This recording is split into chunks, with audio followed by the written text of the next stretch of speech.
नमस्कार, मेरा नाम डॉक्टर सौरभ खरे है, consultant orthopaedics, joint replacement and sports injury. आज हम बात करने जा रहे हैं ऑस्टियोआर्थराइटिस के बारे में, जिसे गठियावाद भी कहते हैं।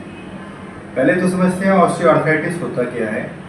ये जॉइंट्स की डिजीज़ है जिसमें आर्टिकुलर कार्टिलेज का डिजेनरेशन होता है और आर्टिकुलर कार्टिलेज पूरी तरह से खत्म हो जाता है। आर्टिकुलर कार्टिलेज जॉइंट्स को कवर करता है। जब वो डिजेनरेट होता है, आर्टिकुलर कार्टिलेज के डिजेनरेट होने के कारण आर्थराइटिस होता है। अब ये किन में ज़्यादा कॉमन होता है? तो इंडियन पॉपुलेशन में 22 से 39% की प्रिवेलेंस होती है और फीमेल पॉपुलेशन में ज़्यादा कॉमनली देखा जाता है। नेक्स्ट हम देखते हैं कि कौन से जॉइंट्स होते हैं जो ज़्यादा इन्वॉल्व होते हैं। तो ये कॉमनली बॉडी के लगभग सारे जॉइंट्स इसमें इन्वॉल्व होते हैं। कॉमनली इन्वॉल्व होते हैं knee joint, hip joint, spine joint और इसके अलावा बॉडी के स्मॉल जॉइंट्स जो होते हैं, उंगली के जॉइंट्स हो गए, पैर के उंगली हो गए, हाथ के उंगली के जॉइंट्स। किन पॉपुलेशन में ये ज़्यादा कॉमनली होता है? ऐसे पेशेंट्स जो ओबीज होते हैं या स्पोर्ट्स पर्सन होते हैं जिनमें इंजरी हो गई है। ओल्ड एज के साथ ज़्यादा कॉमन होता है। फैमिलियल प्रीडिस्पोजिशन, अगर आपके पेरेंट्स को आर्थराइटिस है तो आपको भी हो सकता है। फीमेल पॉपुलेशन में ज़्यादा कॉमनली होता है। डायग्नोस करने के लिए क्या करना पड़ता है? तो ऑस्टियोआर्थराइटिस के डायग्नोसिस के लिए सिर्फ क्लिनिकल फीचर पेशेंट लेकर के आएगा आपके पास कुछ लक्षण, जिन लक्षण के बेस पे हम डायग्नोस्टिक टेस्ट करेंगे। डायग्नोस्टिक टेस्ट में सिर्फ एक्सरे कराना पड़ता है।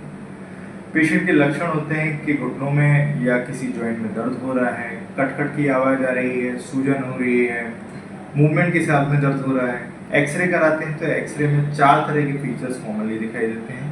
एक होता है जॉइंट स्पेस कम होना, दूसरा होता है ऑस्टियोफाइड या बोन स्पर का फॉर्मेशन होना, तीसरा होता है सबकॉन्ड्रल स्क्लेरोसिस, चौथा होता है सबकॉन्ड्रल सिस्ट फॉर्मेशन। अब जब हमने डायग्नोस कर लिया है तो नेक्स्ट आता है ट्रीटमेंट लाइन। ट्रीटमेंट के लिए डिपेंड करता है कि आर्थराइटिस किस स्टेज में है। अगर अर्ली स्टेज में है तो कंजर्वेटिव ट्रीटमेंट में ही काम चल जाता है। कंजर्वेटिव ट्रीटमेंट मतलब कि दवाई, गोली, पेन किलर मेडिकेशंस और इसके साथ साथ प्रॉपर फिजियोथेरेपी से इसमें आराम हो जाता है। अगर डिजीज़ थोड़ी सी एडवांस हो गई है तो घुटने में इंजेक्शन लगाने की जरूरत पड़ती है। घुटने में अलग अलग तरीके के इंजेक्शन होते हैं। एक विस्को सप्लीमेंट होते हैं, दूसरे स्टेरॉयड इंजेक्शन होते हैं जो पेन सबसाइड करते हैं।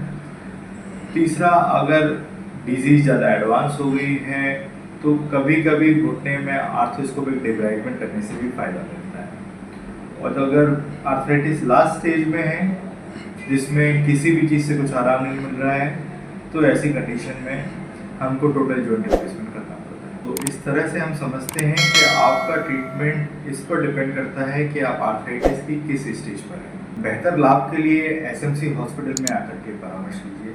धन्यवाद।